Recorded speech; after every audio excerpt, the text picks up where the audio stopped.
Good afternoon, everyone. Thank you for joining us today. My name is Paula McCain. I am a recovery business advisor for North Central Texas Small Business Development Center. Today is National Cheesesteak Day and National Cocktail Day, so I have my evening scheduled already. The SBDC is the leading provider of assistance for small businesses. We are grant funded, and because of that, we can bring resources to you and services to you, such as the webinar this afternoon, all at no cost. This afternoon's webinar is How to Build a High Quality Email List, Part 2, presented by Ashley Cook. If you didn't see Part 1, it's on our YouTube channel. The link to that is in the chat room. So if you have questions during the presentation, go ahead and put them in the chat room. Ashley will address them throughout her presentation. Ashley Cook has 13 years of sales and marketing and analytics experience, and then shifted into serving small business owners. She's developed copy for multi-million-dollar brands, social media influencers, and small startups. She's a copywriter as well as a copy coach. And she is the creator of Lane Copywriting. Thank you, Ashley, for joining us this afternoon. Thanks so much, Paula. All right, let me get my screen shared and we will jump right on in. All right, and I'll get the chat box up as well. So if you have any questions, like Paula mentioned, you can pop them in the chat and I'll answer them as we go. So I am really excited about today. I know I say that at the beginning of everyone, but it's because words are wonderful and using them to help grow your business. There's just so much untapped potential with that. So today is going to be a lot of information that you can start putting to use even today. And so we're going to go ahead and jump right in. What we covered last time, so if you were on part 1, we talked through what is email marketing. We set the foundations around what is email marketing and why your business needs it, how it is an effective way to grow your business. I then shared some different types of email marketing.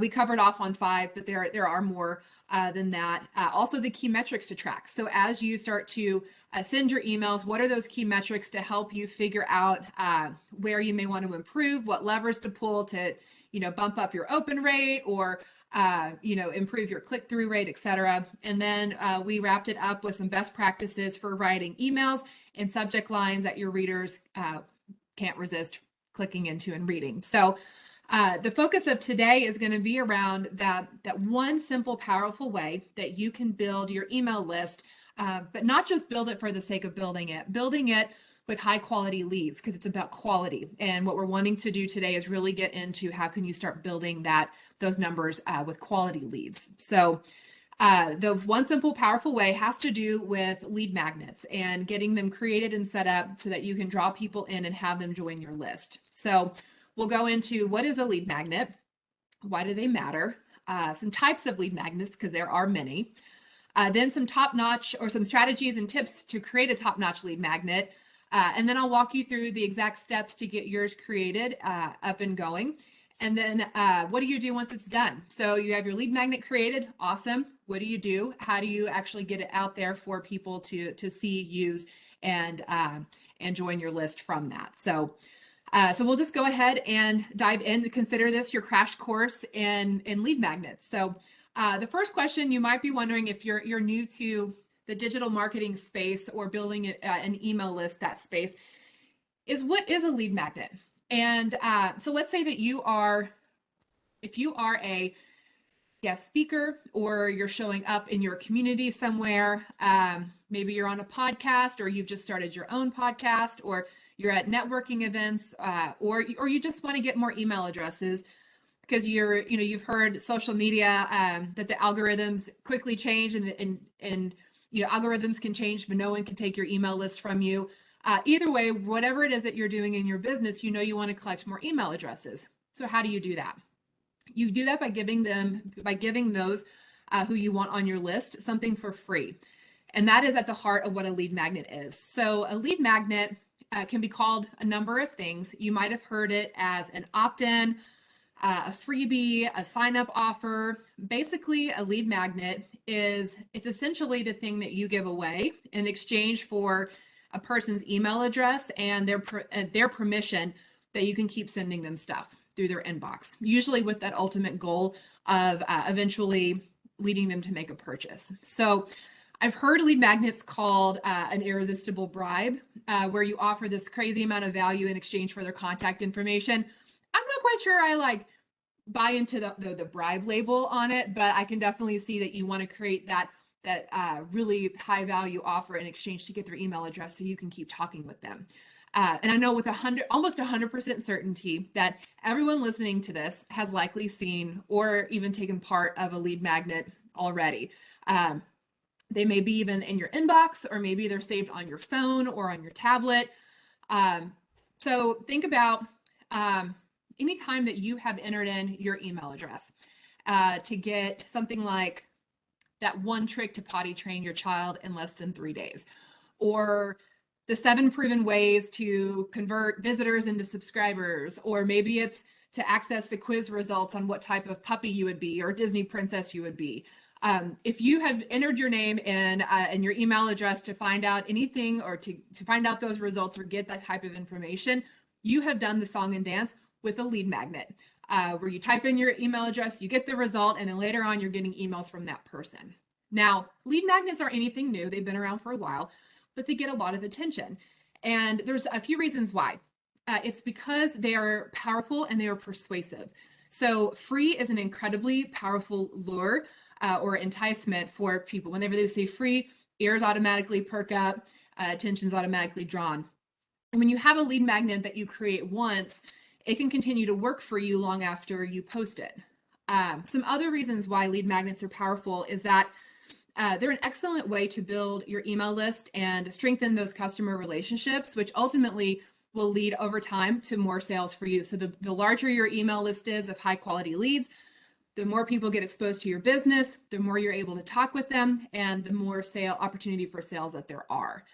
Now, when done right, lead magnets help to create an audience for your business that becomes highly receptive to your marketing. So they've opted in, they've said, yeah, I want to hear from you. And so they're receptive to what it is you have to share. So this is exactly why you want to have a lead magnet that solves a specific problem that your ideal customer, client, or patient, buyer, faces. Great lead magnets are all about attracting in quality, not quantity. So when you create your lead magnet, it's having it be something that's relevant to your ideal buyer. Lead magnets also help your prospective customer or client solve a very real problem that they're facing. So for example, let's say that you're a chiropractor and you want to offer a list of postures that help people who work at home all day. They're hunched over their computer. Maybe they don't have like an ergonomic setup, and they're just kind of hunched over, so they have back pain or stiff necks. You want to provide a list of postures that help with that. So you put together this resource and you start talking about it, and people sign up for it. So you start getting the contact information of people who have stiff necks or achy backs. They're starting to get on your email list so that they can get that list of postures, and that win-win gets created. The win for you, because now you have people who are relevant to who can benefit from the services you provide. You have their okay to be emailing them. And it's a win for your visitor or this person, because now they have a list of postures that they can do at their desk that are going to help them to feel better. So there's definitely that win-win element when it comes to creating or having an effective, powerful lead magnet. So when it comes to having a lead magnet, there are 4 components of it that I want to walk y'all through. This gets a little bit into some of the tech. We're not going to spend a lot of time. Actually, this is really as close as we get to talking about the tech side of lead magnets.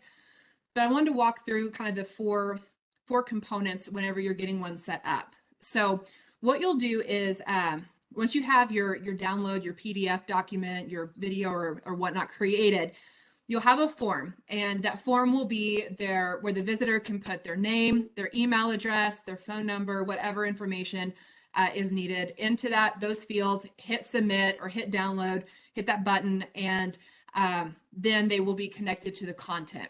So the content is the actual downloadable resource that you're offering in exchange for that contact information that they just sent or they just submitted on the form. Then at some point, usually immediately, there's a trigger for delivery, and that's where that resource will be delivered to them. That can be, you can deliver it a couple ways. You can have it sent through an email to their inbox with an attachment or a link for them to download.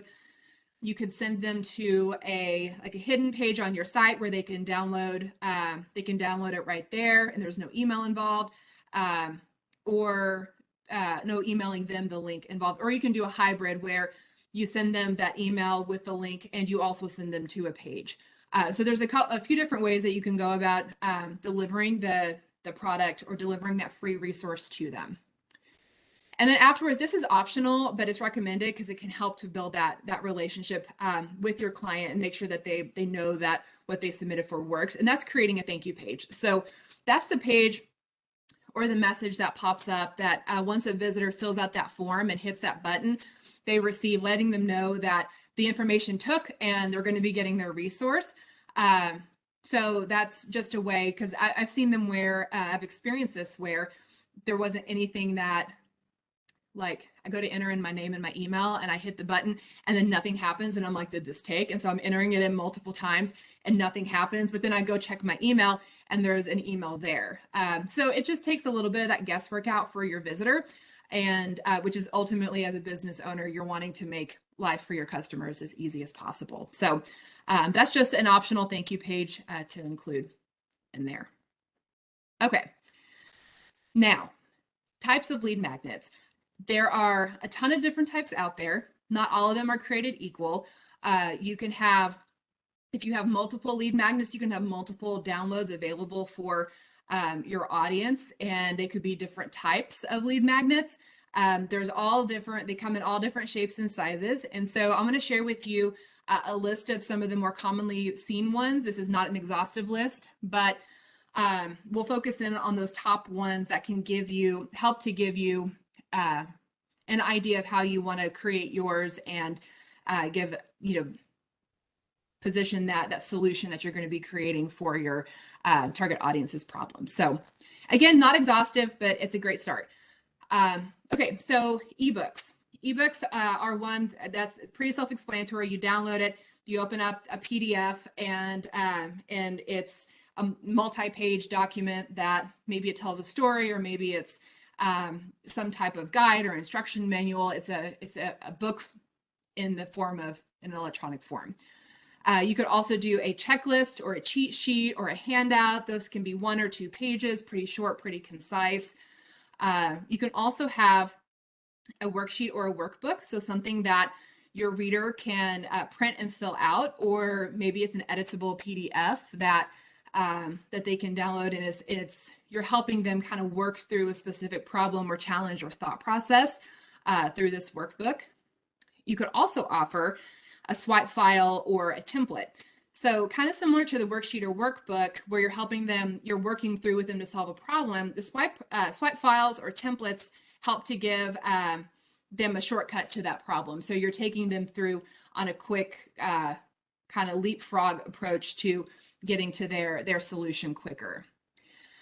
You could also create a toolkit or a starter kit, and that's typically a collection of resources that are compiled together to help them solve a specific problem. So, for example, let's say that you have one of the problems that you help your customers solve is around time management. So maybe you create a miniature time management toolkit that has some methods or resources to help save you time, personally and professionally. And it's a toolkit that has maybe like a little instructional guide on, or like maybe it's like a checklist that said that helps them do a time audit on their own, for different activities at work or at home, and then maybe some training or some material on how they can start being more time efficient and some resources there. And then, maybe another link to some resources where they could go and read some more materials, or maybe you have some recommended products that they can go and check out. So that would be an example of a toolkit. The next section of lead magnet types is around courses. So that could be a video course. Maybe you have a mini course that you email out, or you do a webinar replay. That's another great way to start getting emails. If you're hosting a webinar, like I'm thinking, like, if you're just doing like an hour training and you're doing it for, like, if we had this training, for example, you could turn this webinar here into an opportunity for, if I wanted to, for example, have a recording that's similar to how to create your lead magnet, I could have it on my website that says, download or enter your information in to learn how to create an irresistible lead magnet. And then they could get a copy of this, they could get a video or the presentation emailed to them so that they can learn how to do that. So that's an example of how you can kind of leverage an existing resource or one that you're already going to be doing and create a lead magnet from that. And then quizzes, surveys, or tests, those are fun. Everyone loves to learn more about themselves and, or like earlier, what kind of puppy dog they would be or should get.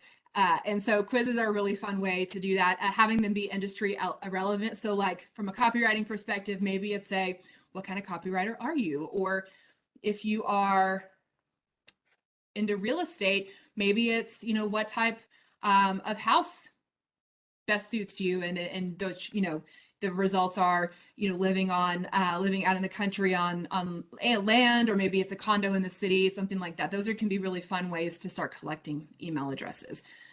So in the end, it's up to you on how you want your lead magnet to look, but you want to make sure it converts. And so we're going to get into some of those tips and strategies for you to help create that compelling gift, that compelling lead magnet for your viewers. So if you have any questions, I'm going to take a quick pause to see if anyone has any questions before we get into the tips and strategies. I have a quick question. What is a swipe file? Oh, that's a great question. So a swipe file is a list of, it's a collection of resources that you can use to, it's kind of like they're kind of like the cheat sheets or so I'm thinking like the immediate example comes from like a copywriting perspective. So if I'm wanting to, it would be like if I'm wanting to show people how to create their own email sequences, maybe my swipe file would be, here's a list of, or here's a group of high converting emails that already are proven to work that you can download, look at, read, and then help, you can, create that from your own. So it's intended to give you information so that you don't have to solve a problem from scratch. A swipe file could also be like a list of,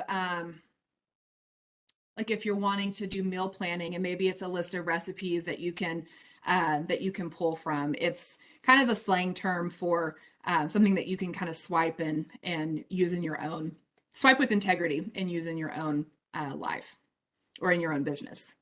Gotcha. Thank you.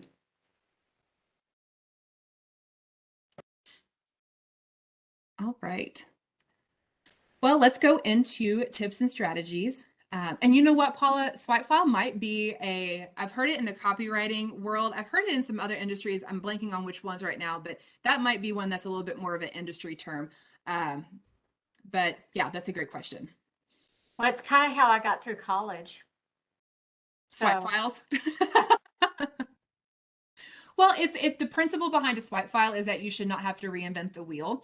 And so it's, like if you're wanting to launch a group program, but you don't know the structure of it, like how to build it out, like what modules or intro videos or kind of the roadmap, a swipe file for that could be, you have a list of, or you have a collection of group programs that, that have been compiled for you. So you can look and see how others have done and see what you like and don't like, and then apply it for your, for your own. Or like, I'm thinking of, and I'll have this example later, if you're a mindset coach and you help people with morning routines, maybe the swipe file is a collection of like morning routines that you can kind of look at and get an idea of, and pick and choose and kind of create the best option for you.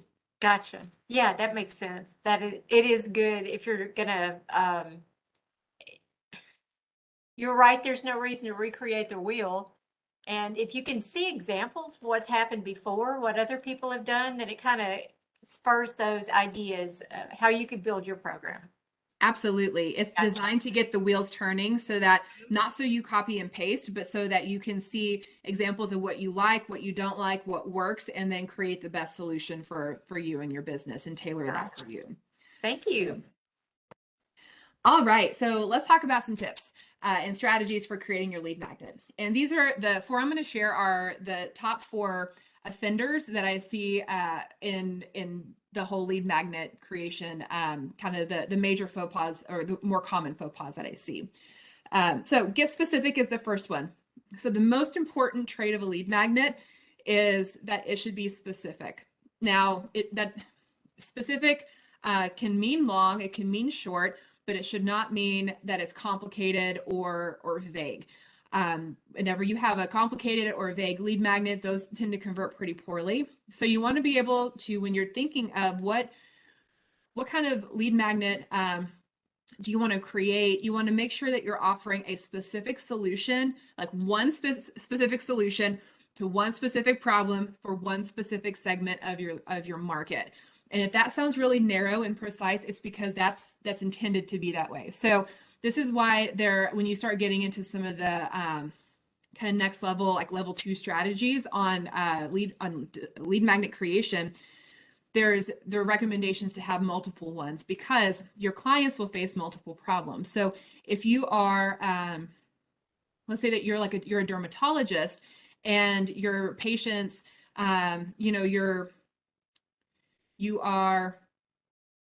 you work with teens. I'm just making something up. You work with teens, so you're creating a lead magnet that talks about like a beauty care routine, an easy beauty care routine to keep your skin, clean and clear as a teenager. Or maybe you also know that parents are the ones who brings their kids in. So you could also create, what are foods that you can create to help keep your, teen's skin clear or something like that. So you're meeting a couple different needs with some very specific lead magnet options. You could also talk about from like a skincare perspective. So like they're facing like, how do I keep my skin clean? But then, how do I also keep my skin moisturized? So then you're creating multiple lead magnets based upon the multiple symptoms that they're experiencing. But the intent is that each lead magnet should be very specific in nature. So a lot of times I see there's a lot of struggle with this because it's because you know so much, right? And you have such a wealth of experience and you want to help, you have this desire in you to help your clients or your customers with everything. And you have all this information and it's like, how do I distill this down into one? So I understand like that's a very common experience and a very common struggle, but the more specific that you can get with your lead magnet, the better it will convert. Because it does speak into an exact issue that your client is facing. And it also will be far easier for you to create. So one challenge when you have, if you don't have that specificity or focus, is that it gets really overwhelming because all of a sudden you have this, 7 or 10 page lead magnet and you're like, oh, I don't know how to, like, this feels like it's all over the place and I don't know how to bring it home. I don't know how to like hone it down. Now I got to design it. So being more specific helps you to, from a creation standpoint, for it to be easier too. And also, it helps you to feel less overwhelmed and when creating it, and it will help your reader feel less overwhelmed when they download it and then start to read through it and digest it. So, so making sure that you get specific also includes being careful not to promise too much. So, if you are promising too much in your lead magnet, keep honing it in so that you're getting more specific. So you're not, one of the the common pitfalls that I see is you're not selling if you have a program or like say you have like a coaching program, you're not actually selling your coaching program in your lead magnet. That is way too big, way too broad. You're not selling the major transformation. You are solving a very specific problem. So we'll get into a little bit more details around what that looks like and how you can start to get kind of some more clarity there. I do want to give you a couple of examples to help you highlight that. So the first one around being vague. So you'll see the example on the left, and it talks about free traffic toolkit, videos, workbooks, and more. You're here. Let's do this. Now, what kind of traffic is it? Is it website traffic? Is it bypassing the tollway traffic? What like I don't know what that necessarily means. Like free traffic toolkit, am I like I have no idea what that is. And I pulled that example and I don't even remember what it was when I pulled that example. So because it's very vague, right? And you don't know what you're getting when you sign up for it. So it's going to be less enticing because you're like, I have no idea how to describe that. The one on the right is join more than 48,000 readers. Get free updates plus my 20-week e-course, Marketing 101 for freelance writers. So first, that feels really big. It's a 20-week e-course. That's almost, gosh, that's what, 5 months of e-courses. Marketing 101, which typically means like very foundational, very broad. Also, it's for freelance writers. But we don't know, like Marketing 101, we don't know what kind of marketing that is. Is it digital? Is it print? Like, are you going to teach me how to do stuff? Is it just informational? Freelance writers is really vague. Are they, freelance copywriters? Are they ghost writers for novels? Are they promoting a blog? Like, what's going on with this? So that's vague and very large in scope. 20-week e-course is really substantial. So those are a couple of examples of where you can see opportunities to really hone in. So here are two examples of what a specific lead magnet, the copy to promote that lead magnet, and the lead magnet itself will, what it looks like. So on the left, you have how to choose the right personal trainer in 10 steps, and then you have copy underneath it that teases that out a little bit and explains, in this free guide, you'll learn ABCD. But you can tell from this that it helps you solve a very specific problem of how to choose the right personal trainer, and it makes it digestible because it's 10 steps. So that one is a strong lead magnet title. On the right side, you see the example of get a free copy of CMO's Most Wanted Affordable Homes Guide, see the area's best priced home list before it gets published. What I like about this is that it is specific, it is targeted, and it caters to those who are price conscious with their homes, yet they still want a house that's desirable. So it appeals to that, to the buying demographic of this particular home buying company. And so both of those are really specific and tell you exactly what you're going to get whenever you download those files. All right, the next tip is around immediate gratification. So when you are creating a lead magnet and your reader or your subscriber goes to download it, you want to make sure that the ideal lead magnet is going to offer incredible value within the first few minutes, like the first 5 minutes or less of them opting in.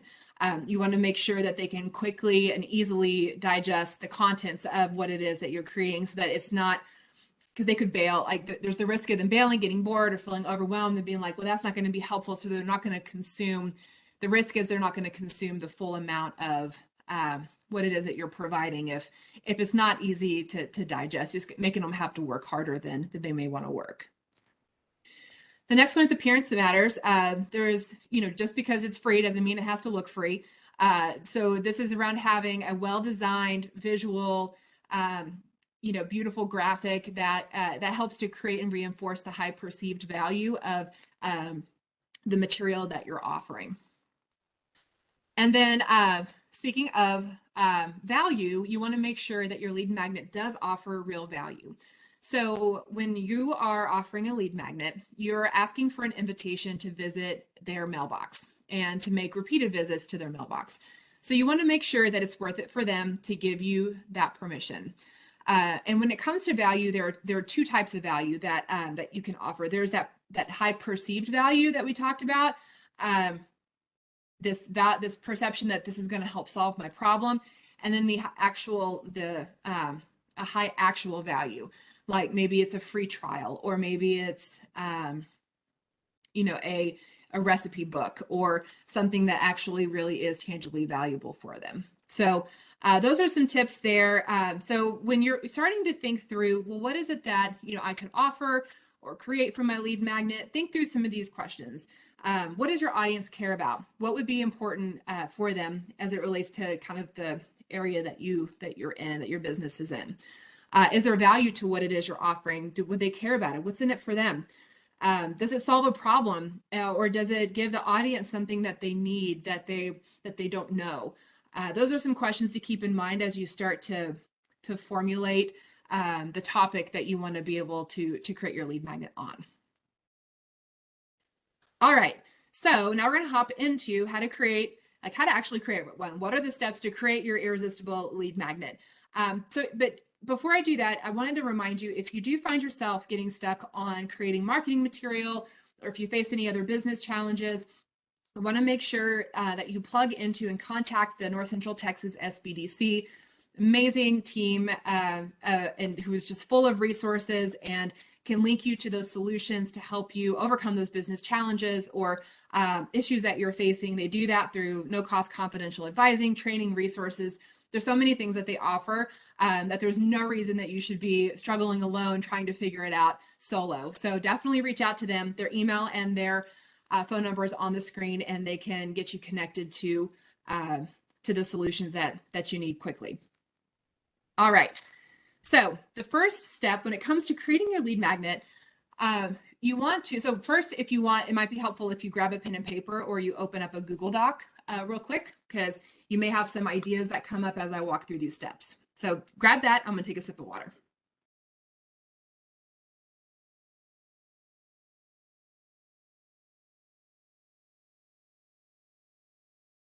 Okay.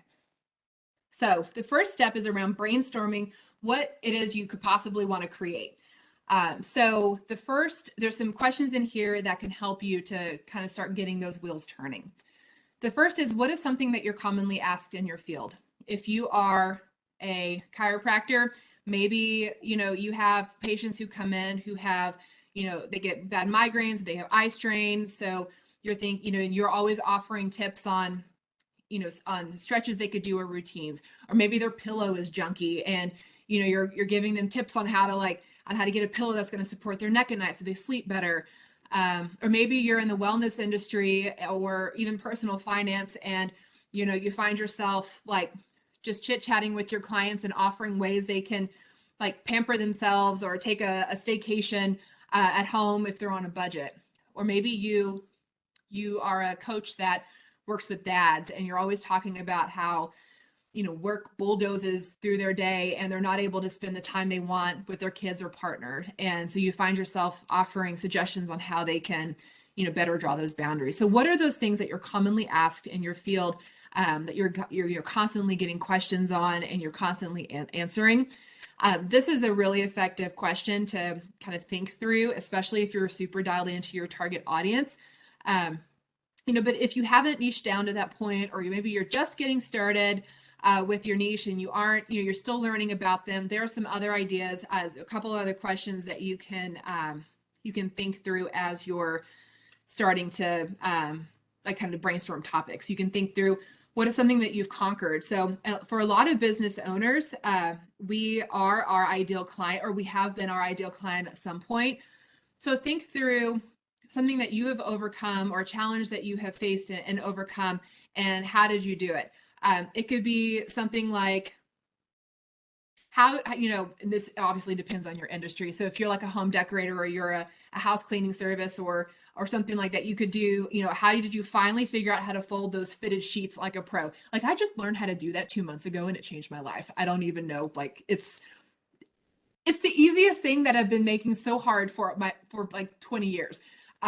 So that's a really cool idea if you're in that space, because who else knows how to fold fitted sheets? I didn't. You could also, if you were in the fitness world, or a personal trainer or yoga instructor, something you've conquered. Maybe you had something in your own health journey that you overcame. Maybe, you were working 60-hour weeks and you figured out a way to fit in that daily workout and actually enjoy it. Those can be, think through some things that you've overcome in your own experience that you could create. You could also talk about, within your business, what problem do you solve? So I know that sounds really big. So you take it big. Let's just take it big at first. So let's say that you help busy professionals to have more energy in their day. What are the different parts of your process that you help them do that? Maybe you help them have more energy through nutrition, fitness, and mindset. So that starts to break down more energy. And you do that through, nutrition, fitness, and mindset, those 3 ways. And then you keep breaking it down further. Start looking for mini problems within those pillars that you help solve for. So for example, let's take the mindset piece. Maybe it's the problems within the mindset piece that your clients face that you help them with are maybe they're having trouble getting out of bed. Maybe their mornings are super chaotic. Maybe, their days get away from them. And, before you know it, like they're just running on fumes at the end of the day. So, and then ask, once you identify those problems, what's one way that you help them solve that? So maybe it's the chaotic morning piece, and you help them create a morning routine that helps set their day up for success. That could be something that you create a lead magnet on, is how do you design your perfect morning routine, or how do you spring out of bed every morning? Those are some ways that you can kind of start to brainstorm topics, no matter at what stage you are at in your business. Because at any point in your business, lead magnets are always an appropriate place. You can build an email list if you've just started, if you haven't even started, and you're looking at starting, all the way to if you're a seasoned entrepreneur. So I just want to encourage y'all there on that. All right, so once you have a list of some topics or ideas, choose one and then get more specific with it. So think about what specific problem do you want to solve with the topic. So we talked about the example of creating a morning routine that sets up your reader for like crazy success during their day. Well, what's the win in that for your reader? Maybe you could give them some different best-in-class examples of morning routines, or key elements of a morning routine, how to create their own morning routine. So there's, even within, when you're thinking of how to, a morning routine that sets them up for success, there are still different ways that you could get that more specific and more focused in for them. So decide what that win is going to look like for them, and that will help you to determine the type of lead magnet that's going to work best. So what I mean by that is if you do the route of like key elements of a morning routine, that's going to be more of a checklist format likely than if you were to say like how to create your own morning routine, which could be an infographic, it could be a worksheet, it could be a video course or a mini course, something like that. So deciding what that win will look like will help you decide, help you know the best type of lead magnet to create for them. And that brings us to the next step, which is around deciding the type of lead magnet that you want to create. So if you do, like the best-in-class example, or best-in-class examples of morning routines, that could be an ebook, or it could be, multiple video series. And, some of those examples that we just covered, like, how to create their own, might be a worksheet or workbook or something. So basically, when you, why you want to choose your type of lead magnet before you ever start drafting it, it's to help guide you in knowing how much copy that you need to create. Because like a one-page PDF or a checklist involves a significantly less amount of copy than an ebook, which is going to be a heavier lift in terms of writing. So you want to start getting that map created in your head for what it is that you're going to write out. And then after you decide on that type, then it becomes, then your next step is structuring your layout. So this is where it helps to know that you do not have to create from scratch. You can turn to templates or ideas online as a springboard for inspiration, as kind of to get you going on it.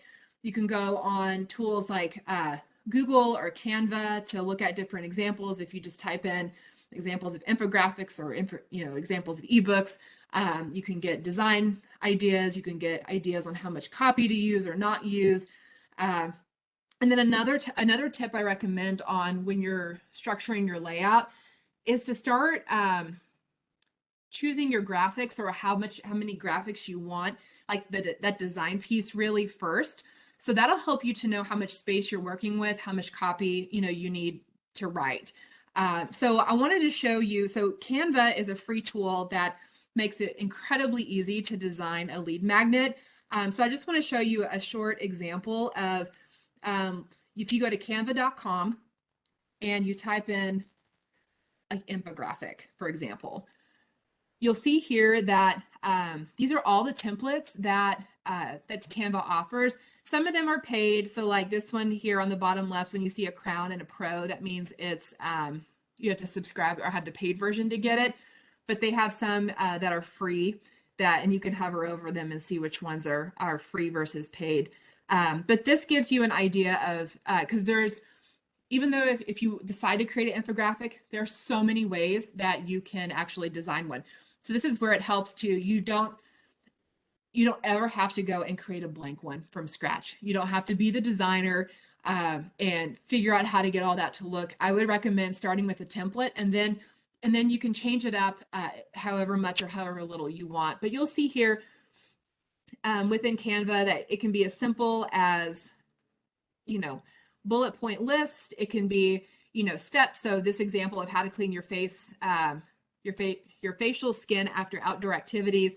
It could be a step-by-step process.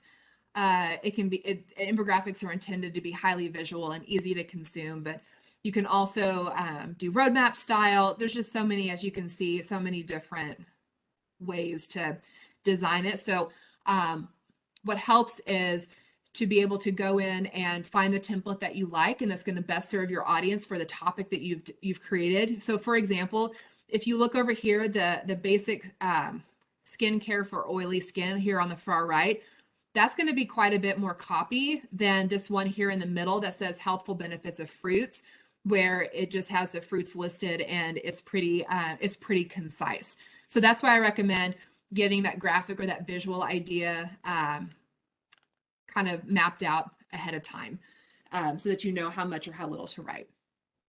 Then it's time to pull up your Google Doc or your Word doc or whatever it is that you write in and start listing out. You can work with have a working headline and a brief, couple sentence opener, and then start outlining based upon the topic that you've decided. You can start outlining the lead magnet and that main copy piece, that high value piece, that solution, a very specific solution to the specific problem for the specific segment of your market. And then making sure that you have your contact information in the footer or at the bottom of your infographic, just so that on the chance that they forget where they've downloaded the file from, they will, if they pull up that resource, they'll be able to have your contact information. That's also helpful if they forward the download onto their friends. The others that they forward it to will know who created that resource. And it can be another way to expand your market. All right, so once you've drafted, then it's time to optimize your title. So that is where you go back to your question on, what is that specific promise that your lead magnet is delivering to your audience? So if we take that morning routine example, and you decided to do, an infographic on the important parts of a morning routine, just so that, your reader knows that, when they create one for themselves, like it should have these parts to really like hit it out of the park and really set them up for success.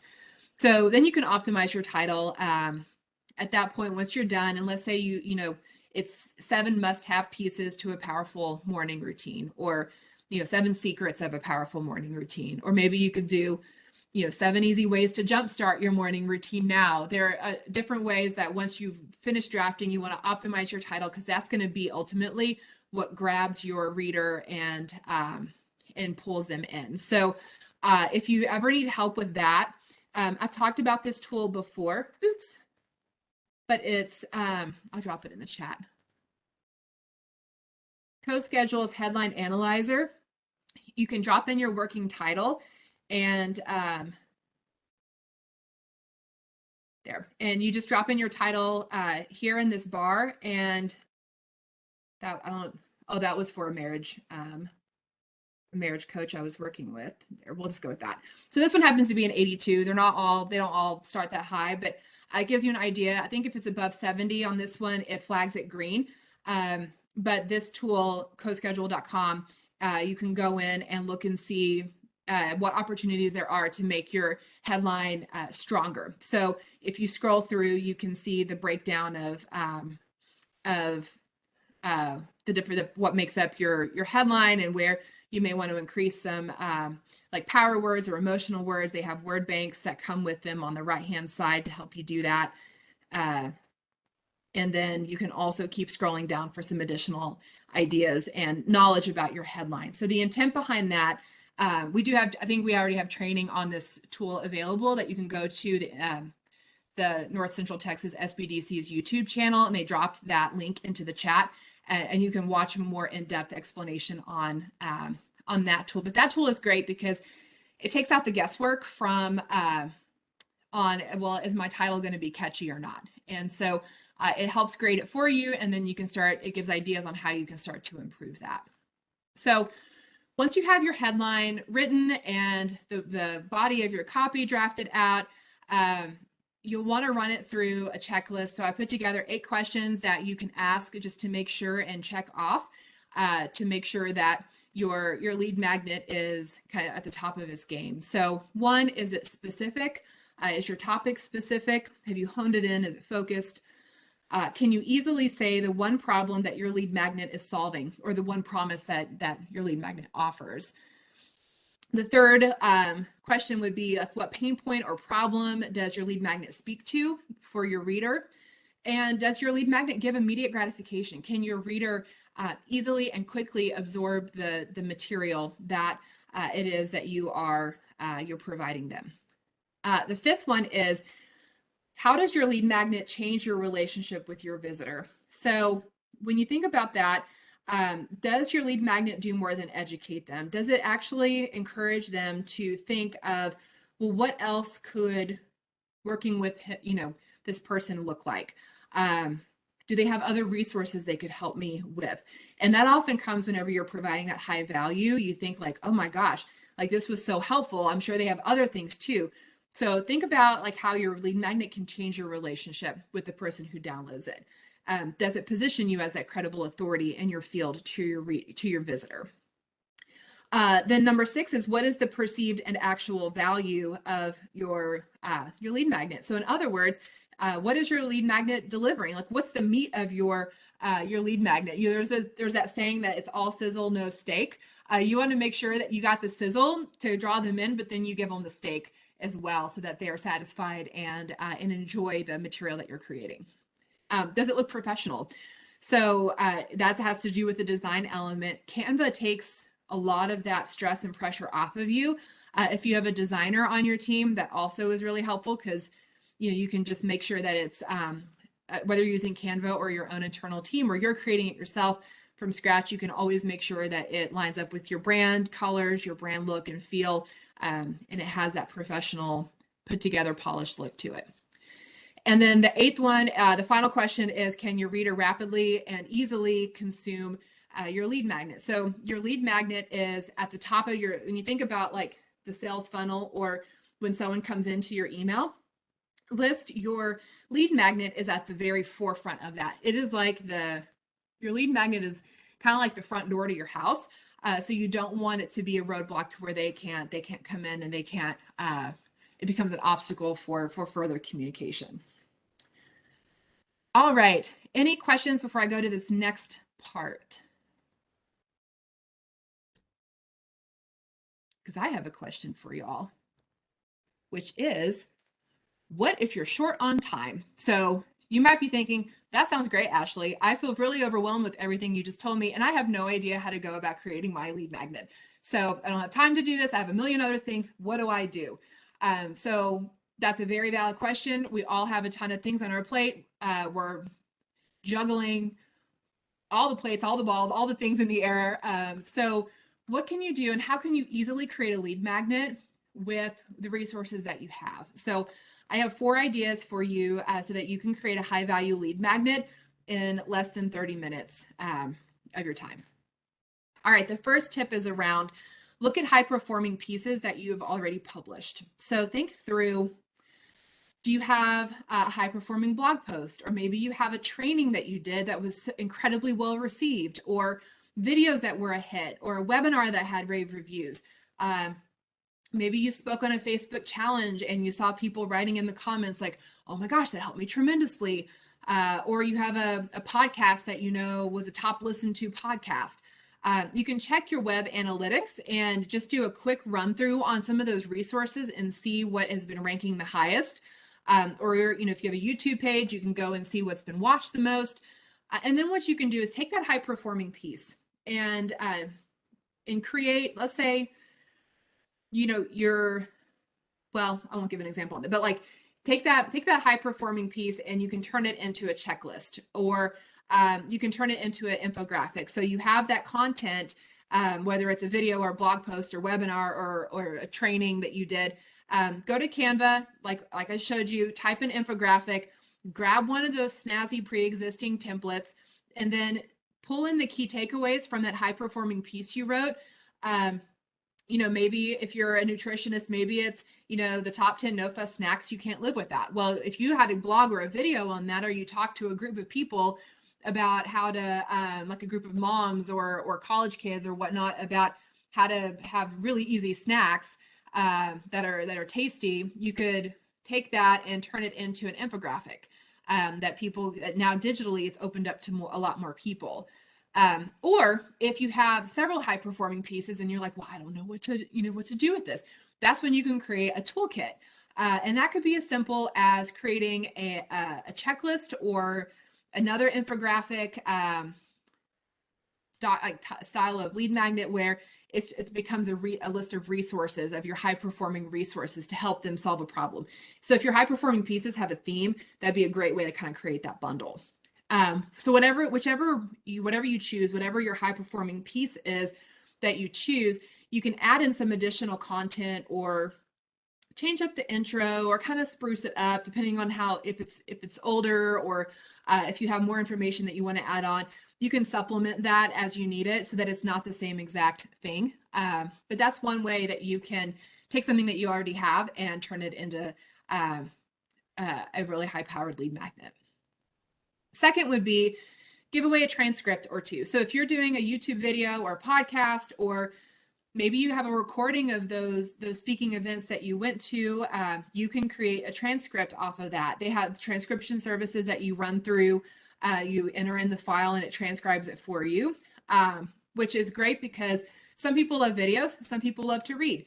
So you can take the transcript of your podcast or that video, run it through an online transcription service, then add in an engaging introduction and close, and proofread it, because some of those like online transcription services can be a little wonky in how they transcribe. So you want to make sure that it's proofread and that it's easy to read, because I've worked with some that it's like a big blob of text and that's not reader friendly. So make sure it's all kind of cleaned up and tidied up. Add in that intro and close, and then you're ready to go. It can be just that simple. You could create a bonus checklist if you want, and you can grab a template off of Canva for that. But save it as a PDF, boom, it's done. You now have a transcription of that you're able to offer your readers or your potential subscribers. You could also do the reverse of that. So this is one where, like I mentioned before, some prefer videos, some prefer text. So for those who love to listen, you could actually record one of your top performing blog posts. So let's say you have a blog and it was a raving hit and you're like, okay, well, I'm just going to record it. I'm going to, send it out as an audio. I'm going to add in a couple extra tips or resources for them to check out on the back end.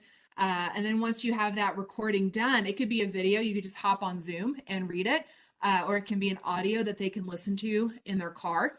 But once you record it, you can upload it to your site, gate it with a form. So put a form up where they have to put in their name and their contact information in order to receive that audio. And then boom, it's done, and it's using something that you've already created. All right. The fourth tip is around, we talked about this a little bit, but it's starting with information that you are already having to answer in your day-to-day. So think about common questions that you're getting from your clients, things that they're constantly facing, or things that they're going to be facing. So I'm thinking of a couple days ago, we had a business owner on who is in rural real estate. What are those common questions that you get if you're considering, buying land, like land out in the country, or a large piece of land? What are some of those common questions that I'm sure she gets all the time from clients? Well, you can create a resource document or an infographic or a checklist that helps to answer those common questions, or a common question that or maybe a really the fear behind the question, because usually there's a reason they're asking the question. So you can start with some of those common things that you're noticing, or trends that you're noticing within your industry and within your clients. All right, so then once you write your first draft, I always recommend to let it sit for a bit. So to create some space, so that, because it can take some time to switch between writing mode and editing mode. So creating that space, giving it some time to sit and percolate, helps you to re-engage and edit with a fresher mind and a fresher set of eyes. That has been something that I've learned as I've gone through writing for clients, coaching clients, seeing them kind of write and create their own content. Just a little bit of, even if it's a few hours, just give it some space so you can come back.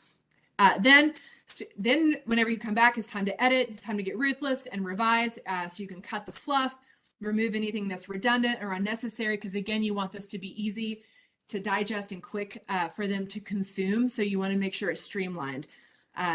Ditch dull words, cut down your adverbs, use strong power verbs. Look for ways that you can make your copy even more easily and quickly digestible. Simplify concepts. If you have a lot of industry, like technical terms or jargon in there, cut it out. Speak how your audience would, or you can add an asterisk and then have a footnote there if you absolutely want to have that word in, just so that they understand and know what. The perfect example is when Paula was asking what a swipe file was earlier. That's a term that may be unfamiliar for many people. So, when I go back in and I'll look at the presentation, I'll go in and maybe put an asterisk on swipe file, or maybe remember to explain it whenever I am describing it again. So you want to make sure that you remove any barrier that could keep your reader from engaging and understanding and moving along and keeping the same pace with you in your copy. Then, before you start designing, make sure that you go to hemingwayapp.com. That's another tool we've talked about as well. Hemingwayapp.com is a wonderful tool that helps you to know what your reading level is, because you're wanting to shoot for that middle school reading zone. And then you want to make sure your copy is error-free. Now, the thing with copywriting is you're writing as spoken language. So in a lot of ways, grammar is going to slide. You might write, you might begin with a prepositional or a conjunction, like the word and or but or because. You might have a fragment for a sentence, or you might use dashes more liberally than you would in an academic style. And that's okay. But you still want to make sure that your copy is error-free, so there's no typos or like double punctuation marks or something that shouldn't be there. That's not intentional. So make sure you run it through a tool like Grammarly, or you print it off and read it, or you can read it out loud, something to help you catch those errors. And then also check for plagiarism. They have free plagiarism tools online that you can run your copy through, just to make sure, and then format it. So this has to do with adding in bullet points or bold or italicizing keywords or phrases that you want your reader's eye to be drawn into. Those are just some final steps to help make your copy more easy to read and engaging for your reader. And then once you're done, once you have your copy written, it's edited, it's polished, it's beautiful, it's designed well, and you're ready to, all the tech is done, you have it set up on your site, you have the form created and the copy to advertise it. How do you let people know about it? So this last little bit, I want to talk through just some few ideas on where you can promote your lead magnet, so that people can start running to your website and handing over their email addresses as quickly as possible, so they can start getting on your email list. So where to promote your lead magnet? In short, you want to promote it everywhere that you can think of. So think about your website. You definitely want to have it on your site.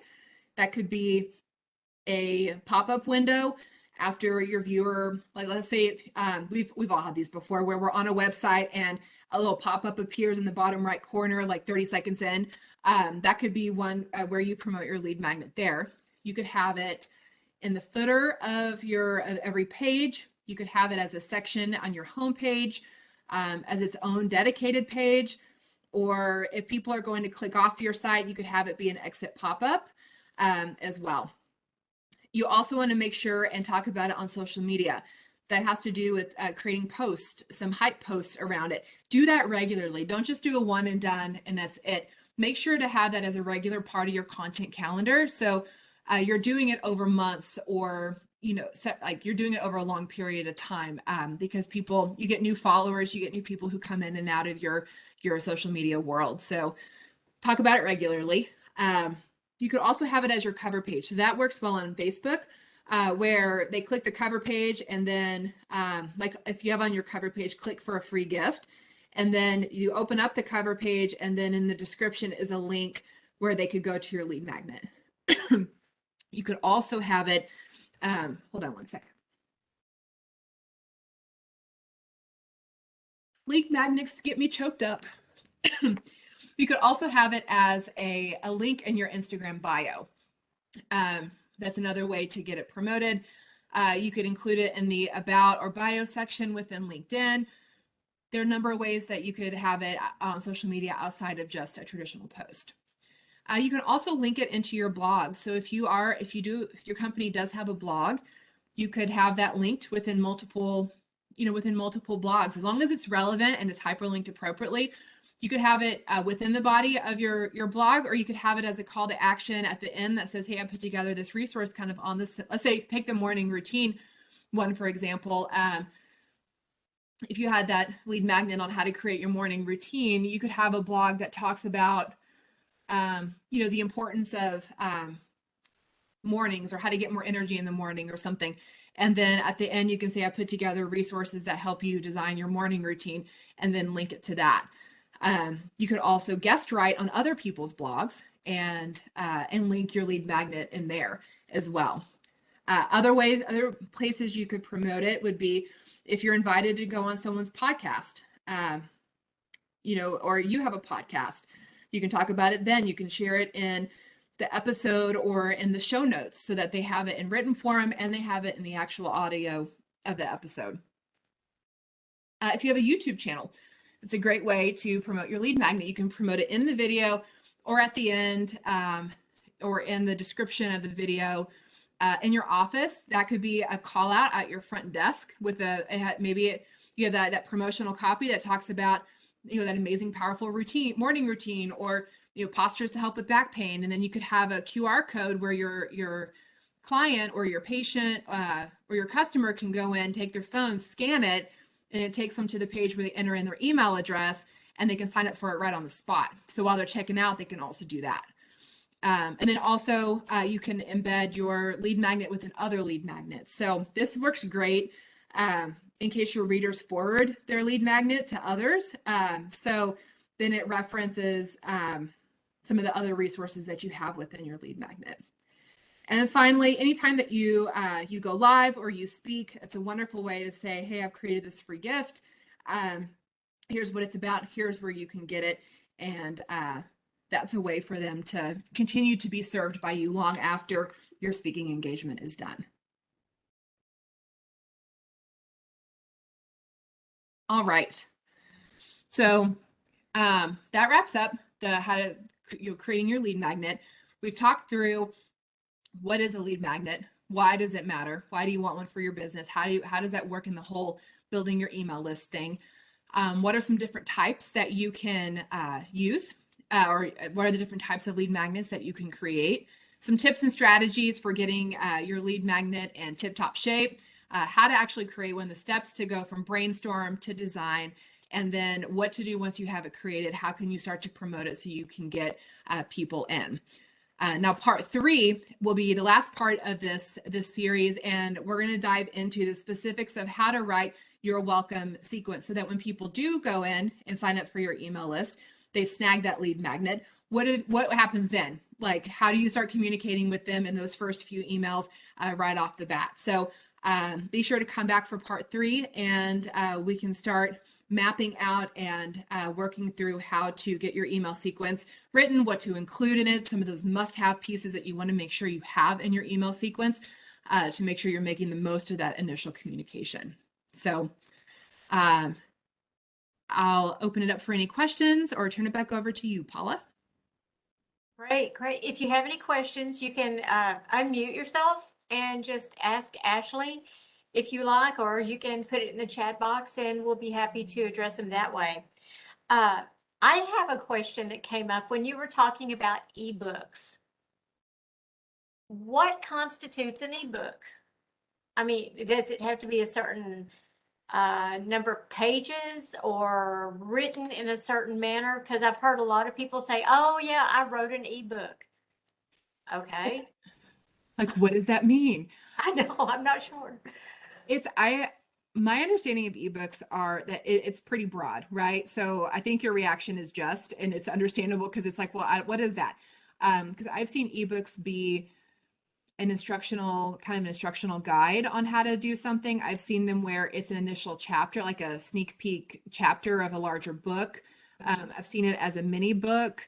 I'm trying to think of some examples of ebooks I've downloaded. It can be stories. It could be, um, yeah, I think it's pretty broad in Yeah. terms of what constitutes an ebook. I've seen them where they can be pretty lengthy. So which kind of it does defeat the purpose of it being easily and quickly digestible. But if you are doing an ebook, I feel like that's the one where, it can still be easy to digest, and be longer. You just want to make sure that that's the goal or the purpose in mind. So yeah, It let's could see be if I can. an article or an ebook, I guess. Yeah, and the ebook thing about ebooks is that the design element of it makes it, where so if it was just like a printed, like it was just blocks of text, it would be shorter. But whenever you have an ebook, sometimes there's the thicker margins and the design element that makes it appear even longer, than it is. I'm actually opening up some of my things that I've downloaded just to see, because I'm a collector of things, just to see like what examples of ebooks. Uh, so it's not necessarily clear cut. That's a webinar workbook. So some of them can be pretty long. So I was trying to find one that was specific for an ebook. Um, oh, here, what is this?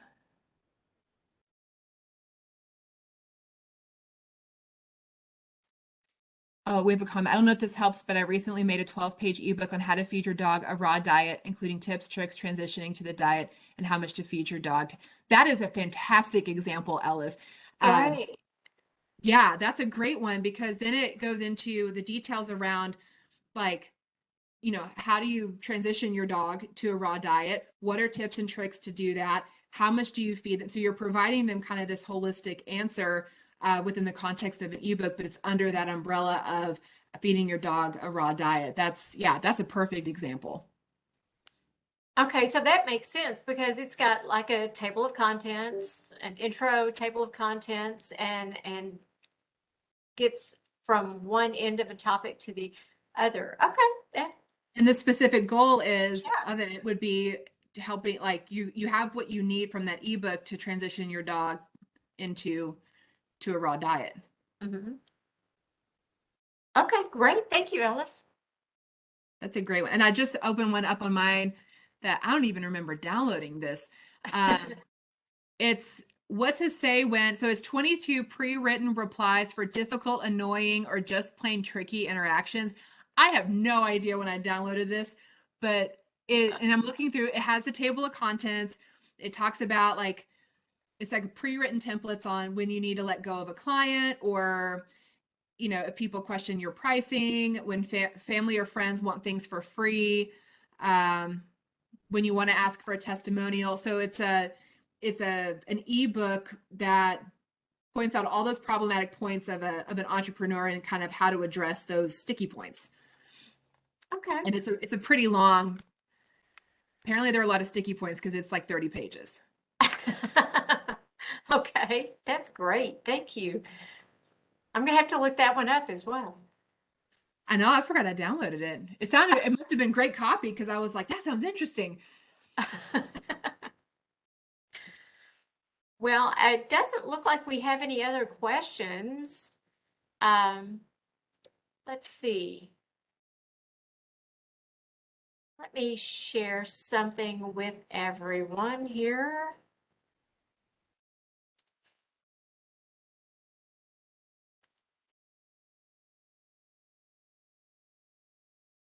Ashley, thank you. As always, that was great. That was wonderful information. I can't wait for part 3 next week. That's going to be wonderful, a wonderful way to close out this topic.